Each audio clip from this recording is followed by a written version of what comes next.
মুখ্যমন্ত্ৰী হিমন্ত বিশ্ব শৰ্মা ডাঙৰীয়াই এটা কথা কৈছিলে। তেখেতে কৈছিলে যে গুৱাহাটীখন কেব চালক গোটেই বাংলাদেশীৰে ভৰি পৰিছিল, অচিনাকি লোকেৰে। চলালেই যেন বাংলাদেশী কেব চলালেই যেন তেওঁ চোৰ ডকাইত এনেধৰণৰ মানুহে কৰা দেখা পাওঁ আমি। একো এটা কথাৰ তথ্য প্ৰমাণ নোহোৱাকৈ উইদাউট এভিডেন্স কেনেকৈ বাৰু এজন চালকক জগৰীয়া কৰিব পাৰে?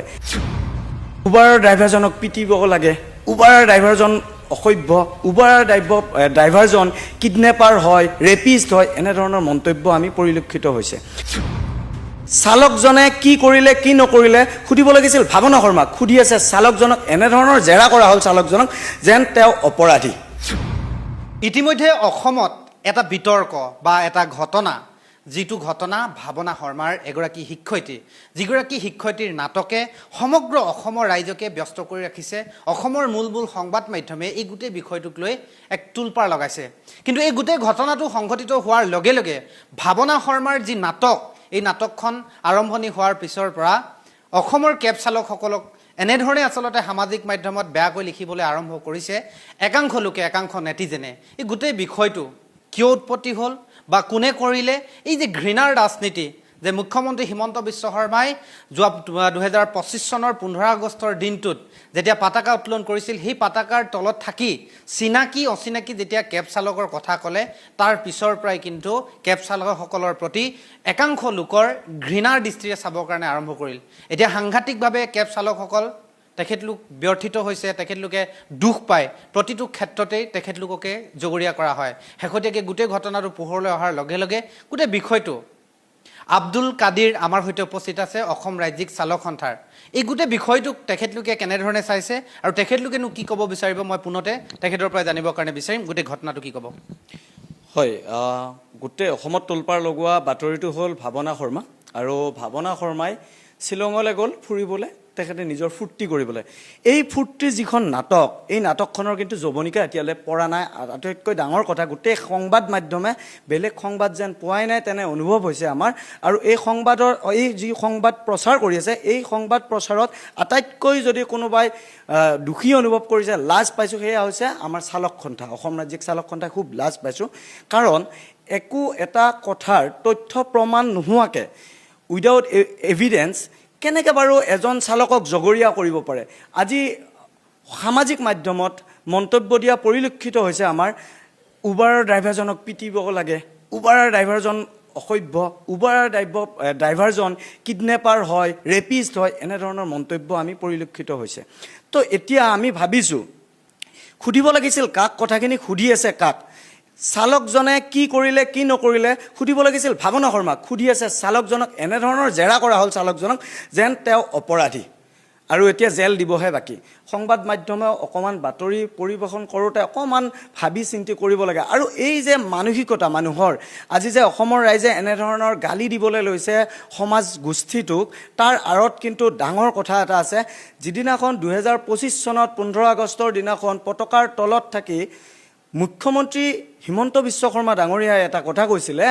তেখেতে কৈছিলে যে গুৱাহাটীখন কেব চালক গোটেই বাংলাদেশীৰে ভৰি পৰিছিল, অচিনাকি লোকেৰে। আৰু সেই যি বিষ, ঘৃণাৰ বীজ বিয়পাই দিলে, তেতিয়াৰ পৰা আজিৰ দিনটোলৈকে মানুহৰ মনত এটাই আছে, কেব চলালেই যেন বাংলাদেশী কেব চলালেই যেন তেওঁ চোৰ ডকাইত, এনেধৰণৰ মানুহে কৰা দেখা পাওঁ আমি।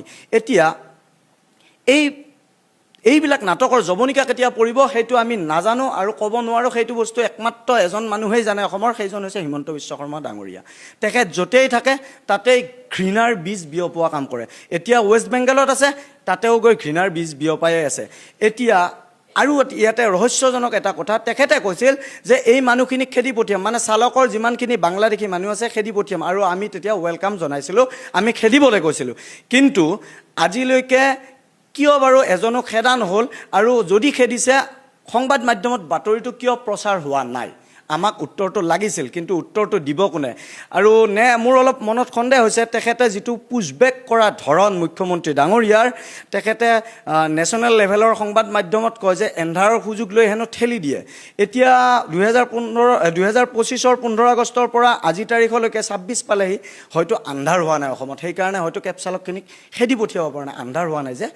আৰু এনেধৰণৰ মন্তব্যবিলাকে খাটি খোৱা কেব চালক, আমিতো চৰকাৰক কোনো ধৰণৰ আঁচনি বিচাৰি চৰকাৰক অসুবিধাৰ সন্মুখীন কৰা নাই। আজি চৰকাৰে ঋণৰ ওপৰত ঋণ লৈ আছে, বোজাৰ ওপৰত বোজা, প্ৰতিজন নাগৰিকৰ ওপৰত কিমানখিনি আছে, 49,000 নে অলমষ্ট কিমান দিবলগীয়া থাকে।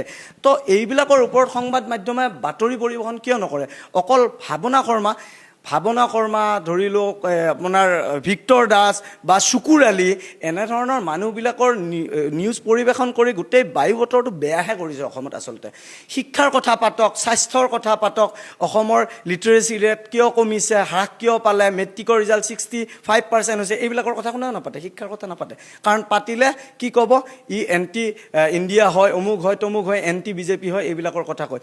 এতিয়া ঘটনাটো হ'ল, অসমৰ ৰাইজেও এটা বস্তু বুজি পাব লাগে, আমি অসমীয়া, আৰু অসমীয়া চালক হিচাপে আমি নিজে খাটি খাই আছোঁ। সেইদিনাখন পল্টন বজাৰত থাৰ বাহনে খুন্দিয়াই এজন পোৱালি এটা মানে মৰি গ'ল, পোৱালিটো মাৰি পেলালে। তাৰপিছত ছুইফ্ট ডিজায়াৰ বাণিজ্যিক বাহনৰ চালকজনে বচাবলৈ গৈ সাৱটি ধৰিলে নে কিয়ে কৰিলে, তেখেতক এনেধৰণে মাৰ দিয়া হ'ল, তেখেত আজি হস্পিটেলত। কিন্তু তাৰ নিউজ কৰিব কোনোবাই হস্পিটেল গৈছেনে? তাতে সমাপ্ত। কিয় মাৰিলে বাৰু? 2023 চনত এখন আইন আনিছিলে বিজেপি গভৰ্ণমেণ্টে, হিট এণ্ড ৰাণত ড্ৰাইভাৰজনৰ 10 বছৰ জেল হ'ব আৰু 10 লাখ টকা জৰিমনা দিব। এতিয়া আমিতো 10 লাখ টকা জৰিমনা দিয়াৰ মানুহ নহয়। 10 লাখ টকা দিব পাৰিলে 10 লাখ টকা দি ঘৰত ধুনীয়াকৈ ব্যৱসায় এখন কৰি থাকিলোহেঁতেন। কিন্তু ঘটনাটো হ'ল, এই যে চালকক যে মাৰপিট কৰা হয়, তেওঁলোকৰ ওপৰত ব্যৱস্থাটো কি হয়? বচাব যাওঁতেও যে মাৰে, বেলেগে খুন্দিয়াইছে, বচাব গৈছে আমাৰ বাণিজ্যিক বাহনৰ এজন চালক। তো এই চালকজনক মাৰা হ'ল, তাৰ বাবে আজিলৈকে আইন আদালতে কি কৰিব কি নকৰিব আজিলৈকে আমি একো নাজানো। মাত্ৰ আমি মাৰৰ গাৰুহে হৈ আছোঁ নেকি? অসম ৰাজ্যিক চালক সন্থাই এনেধৰণৰ কথা তীব্ৰ ভাষাৰে গৰিহণা দিয়ে, নিন্দা কৰে। আৰু মুখ্যমন্ত্ৰীজনে এটা সাংবিধানিক পদত থাকি অকণমান ভাষা ক্ষেত্ৰত অকণমান মৰ্যাদা ৰাখি কোৱাটো ভাল। তেখেত মুখ্যমন্ত্ৰী হ'ল বুলি তেখেত ৰজা নহয়, আৰু এই গাদীখন সদায় নাথাকে। 5 বছৰ 10 বছৰ 15 বছৰ থাকিব পাৰে, তেখেতৰ গোটেই মৃত্যু পৰ্যন্ততো গাদীখন নাথাকে। গাদী নাথাকিলে কি কৰিব? আমি যথেষ্ট সময়ত দেখা পাইছোঁ, এতিয়াও আমি দেখা পাইছোঁ প্ৰফুল্ল কুমাৰ মহন্ত আজি ক'ত আছে? তো তেখেতৰো এটা দিন আহিব, তেনেকৈ থাকিব। সেইকাৰণে মানুহে এটা বস্তু ভালকৈ মন কৰিব লাগে যে আমি মানুহ যেতিয়া হয়, মৰমেৰে জীয়াই থাকিব লাগে। এই ঘৃণা কোনোবা এজনে বিয়পাই দিলেই বুলি আমাৰ মানসিকতা আছে, মন মগজু আছে, আমি ভাবিব পাৰোঁ, আমি চিন্তা কৰিব পৰা শক্তি আছে। আমি সদায় ইজনে সিজনৰ লগত মৰমেৰে বাস কৰিবলৈ শিকিব লাগে। আৰু এটা কথা মই কওঁ, আজিকালি কেব চালকৰ ক্ষেত্ৰত অকল বাংলাদেশীয়ে নহয়, বেলেগ বেলেগ ধৰণৰ মানুহো আছে, বিহাৰী, বঙালী আমি দেখা পাইছোঁ। যদি জাতীয়তাবাদৰ নামত ৰাষ্ট্ৰীয়তাবাদ ওপৰত ৰাখি জাতীয়তাবাদ তলত ৰাখিলে নহ'ব। আমি অসমীয়া ন, অসমীয়া চেণ্টিমেণ্টটো সদায় ওপৰত থাকিব লাগিব। ৰাষ্ট্ৰীয়তাবাদ পিছত, অসমীয়া চেণ্টিমেণ্ট আগত। আজি অসমীয়াৰ নামত যদি কোনোবা গৰীয়া মানুহ এজনক মাৰা হয়, দেশী মানুহ এজনক মাৰা হয়, জুলহা চৈয়দ মানুহ এজনক মাৰা হয়, আমি দুখ পাওঁ। কাৰণ তেওঁলোক খিলঞ্জীয়া অসমীয়া হয়, তেওঁলোকৰ ধৰ্মটোহে সলনি হৈছে। ধৰ্ম সলনি হ'ল বুলি তেওঁলোক বহিৰাগত হোৱা নাইগৈ, তেওঁলোক অসমৰ, তেওঁলোকৰ পূৰ্বপুৰুষ অসমৰ। আৰু এই যিসকলে একেবাৰে বুৰঞ্জীৰ জ্ঞান নথকা মানুহ আছে, তেওঁলোকে এনে ক্ষেত্ৰত কি কৰে, মুছলমান হ'লেই যেন বাংলাদেশী, মুছলমান হ'লেই যেন পাকিস্তানী, এনেধৰণৰ বিষবাস্প বিয়পাবৰ কাৰণে 501 কথাটো ৰখা হৈছে। আৰু 501ৰ পৰাই গোটেই নাটকবিলাক ৰচা হয়, তাতে লিখা হয় আৰু এপ্লিকেবল হয় গোটেই অসমৰ চদামূৰ্খ গোবৰ ভক্তৰ আগত। আৰু এইবিলাকৰ জবনিকা কেতিয়া পৰিব?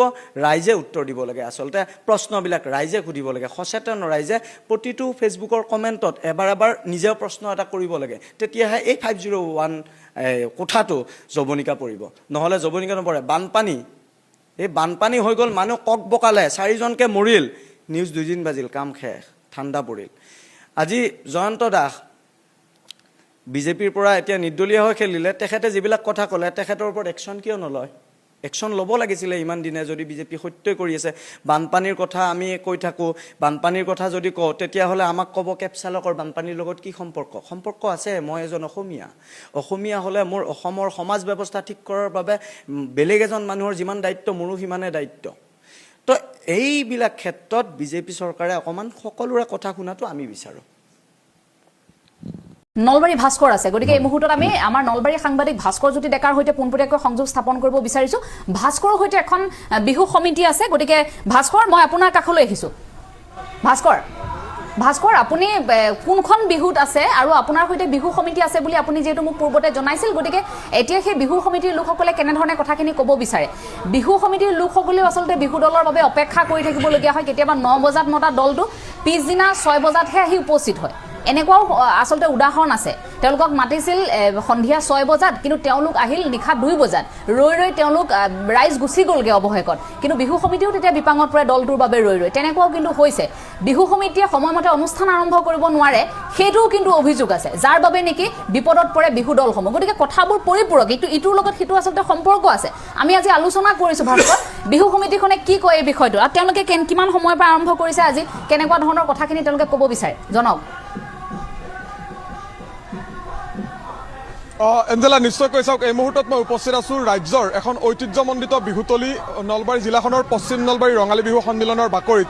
আৰু আজিও তেওঁলোকে যি বিহুৰ অনুষ্ঠান, সেই বিহুৰ অনুষ্ঠান অব্যাহত ৰাখিছে। মোৰ পিছফালে দেখিব ইতিমধ্যে বিভিন্ন বিহু দলে যি বিহু হুঁচৰি প্ৰদৰ্শন কৰিছে। আৰু এই মুহূৰ্তত যিহেতু মই কমিটিৰ যিসকল বিষয়ববীয়া, সেই বিষয়ববীয়াসকলৰ সৈতে কিছু কথা পতাৰ কাৰণে আহি উপস্থিত হৈছোঁ।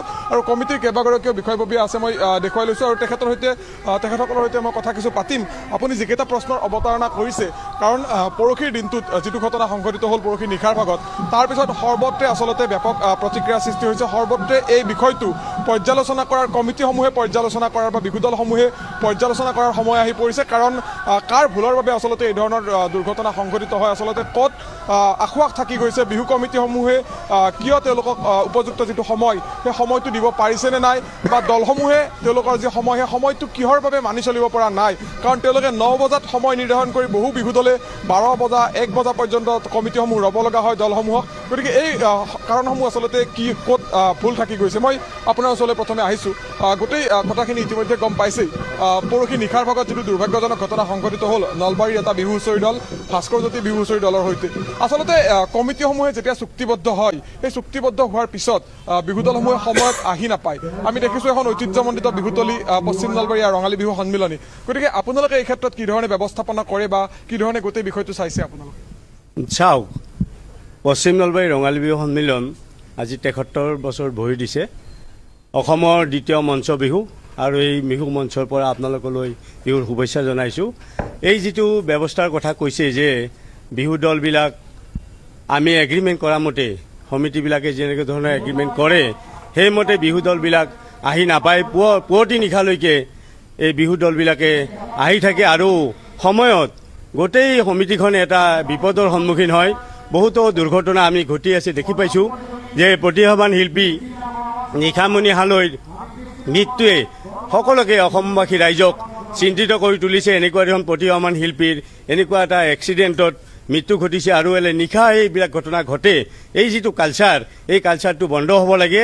এটাই ৰাস্তা, যে যিবিলাক যেনেকুৱা ধৰণৰ আমাৰ শিল্পীবিলাক আছে, যিবিলাক দল আছে, বিহু দল আছে, তেখেতসকলে যেনেকুৱা ধৰণৰ এগ্ৰিমেণ্ট কৰে সেইমতে বিহু দলত আহি, বিহুতলীত আহি উপস্থিত হ'ব লাগিব। আৰু 11 বজা 12 বজাৰ ভিতৰতে এই বিহু যিবিলাক প্ৰতিযোগিতা, এইবিলাক সম্পূৰ্ণ হ'লে এনেকুৱা দুৰ্ঘটনা ভৱিষ্যতে নঘটিব বুলি আমাৰ বিশ্বাস হয়। নিশ্চয়কৈ মই অকণমান আপোনাৰ ওচৰলৈ আহিছোঁ।